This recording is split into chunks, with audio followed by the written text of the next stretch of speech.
Salam Kamir, kekaguman ilahi mengarah pada iman dan rahmat.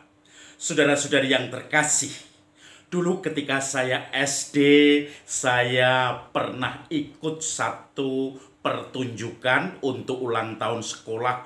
Itu seperti istilahnya apa ya, Standenbock atau apa. Sebetulnya itu adalah menara manusia. Jadi anak-anak SD itu masih kecil, masih langsing, masih semuanya bisa ditangkap kalau jatuh, maka membuat susunan manusia seperti menara.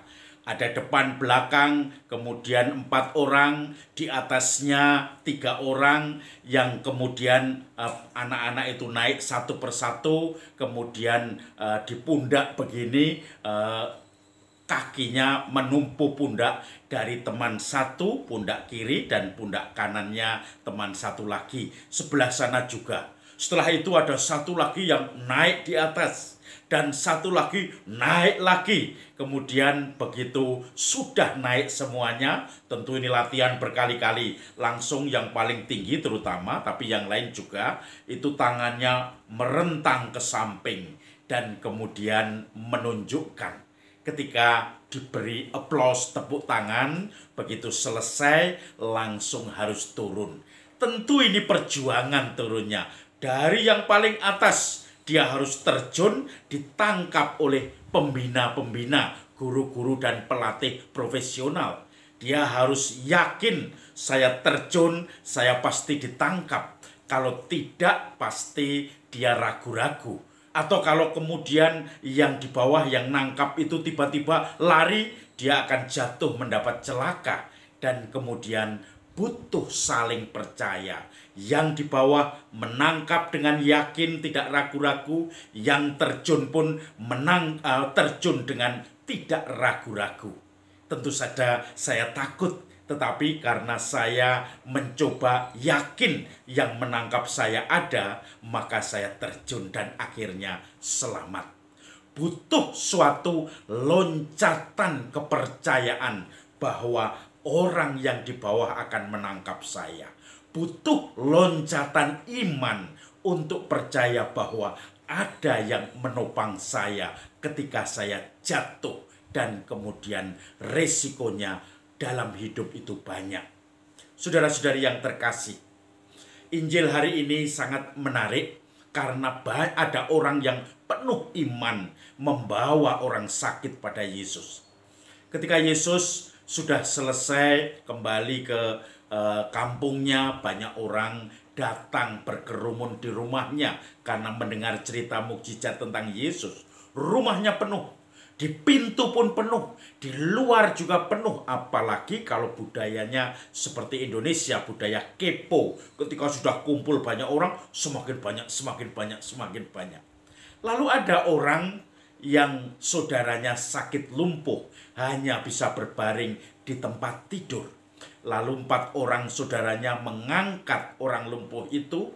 Ketika mau dimasukkan untuk meminta disembuhkan oleh Yesus, tidak bisa masuk karena semua pintu jendela tertutup manusia yang mendengarkan pengajaran Yesus. Lalu 4 orang dibantu dengan yang lain yang ada di situ, menaikkan tempat tidur atau tilam itu, kemudian membuka atap di mana Yesus persis sedang mengajar, dan mereka menurunkan orang yang lumpuh yang tidur berbaring di tilam itu. Lalu kemudian persis di depan Yesus. Yesus kagum melihat orang itu. Maka dia mengatakan, "Hei anakku, dosamu diampuni." Di situ ada orang-orang imam-imam dan ahli-ahli Taurat. Mereka mulai dalam hati protes. Siapa dia orang ini? Dia menghujat Allah, sebab yang mampu mengampuni atau berhak mengampuni dosa hanya Allah sendiri. Tetapi Yesus mengetahui batin mereka. Maka Yesus mengatakan, "Mengapa kamu tidak percaya? Mana yang lebih mudah? Mengatakan dosamu diampuni, atau mengatakan bangkitlah, angkatlah tilammu, dan berjalanlah?" Tetapi supaya kamu tahu bahwa Anak Manusia berhak untuk mengampuni dosa di dunia ini. Saudara-saudari yang terkasih, lalu orang itu takjub dan melihat belum ada yang terjadi seperti ini. Orang kemudian dengan imannya bukan bahkan iman berkomunitas. Kalau yang percaya hanya 1-2 orang saja atau hanya orang sakit, dia tidak bisa sampai pada Yesus. Kalau yang percaya hanya 2-3 orang, tidak ada yang menggotong dan menaikkan ke atas. Rupanya komunitas beberapa orang yang mengangkat atau membantu mengangkat orang lumpuh itu naik ke atap dan menurunkan di depan kaki Yesus, itu mereka punya iman. Dan iman sebesar itu bahwa Yesus pasti mampu menyembuhkannya. Saudara-saudari yang terkasih, kadang kita ragu-ragu dalam hidup kita. Padahal dalam sejarah hidup kita, kita sudah lama melihat bukti-bukti bahwa setiap kesulitan Tuhan tidak meninggalkan kita. Kesulitan tetap harus kita hadapi, tetapi Tuhan selalu membantu untuk mencari jalan-jalan. Ketika jalan satu tertutup, Tuhan akan memberi jalan lain, membukakan pintu lain, supaya kita bisa keluar dari permasalahan kita. Saudara-saudari yang terkasih, ketika saya ditugaskan pada waktu itu untuk belajar, bahkan saya heran, seorang Romo disuruh belajar teater, main drama, main teater. Mungkin sekarang ini saya banyak berdrama karena saya suruh belajar teater di Filipina, di Manila. Kemudian saya pada waktu itu bahkan disuruh menyiapkan syarat-syarat yang pokok saja. Yang jelas tes TOEFL itu harus lolos. Kemudian setelah itu provinsial pimpinan saya mengatakan, kamu berangkat saja, nanti sekolah diurus di sana. Saya kadang-kadang ragu-ragu, apa saya mampu?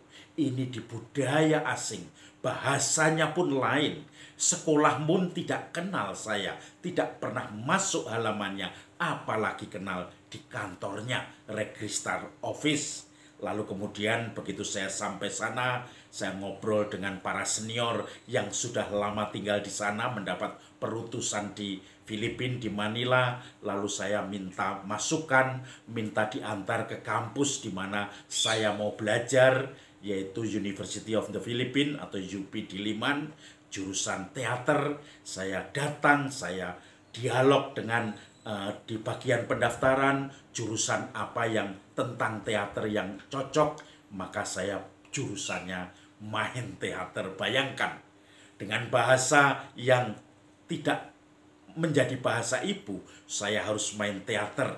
1 semester harus terlibat dalam 1 pertunjukan produksi teater. Dan itu profesional tentu saja, bukan ecek-ecek di pinggir jalan. Dan kemudian saya belajar itu. Rupanya ketakutan saya kemudian menjadikan pemacu saya untuk beriman. Datang, cari, dan daftar. Moga-moga diterima, tapi ternyata memang diterima, walaupun dengan matrikulasi. Saya ingat 3 subjek mata kuliah dari S1 yang harus matrikulasi karena jurusan filsafat ngambil teater, dan setelah itu saya bisa mengikuti program untuk S2-nya dalam bidang teater. Tetapi ini semua diawali dengan ketidakyakinan. Maka saya belajar meloncat iman atau loncatan iman. Walaupun tidak jelas di negeri yang akan saya datangi, saya yakin Tuhan menyertai saya. Walaupun saya tidak yakin dengan bahasa saya untuk mengungkapkan di dalam dialog yang cepat dengan acting dan seterusnya, saya yakin Tuhan menyertai saya.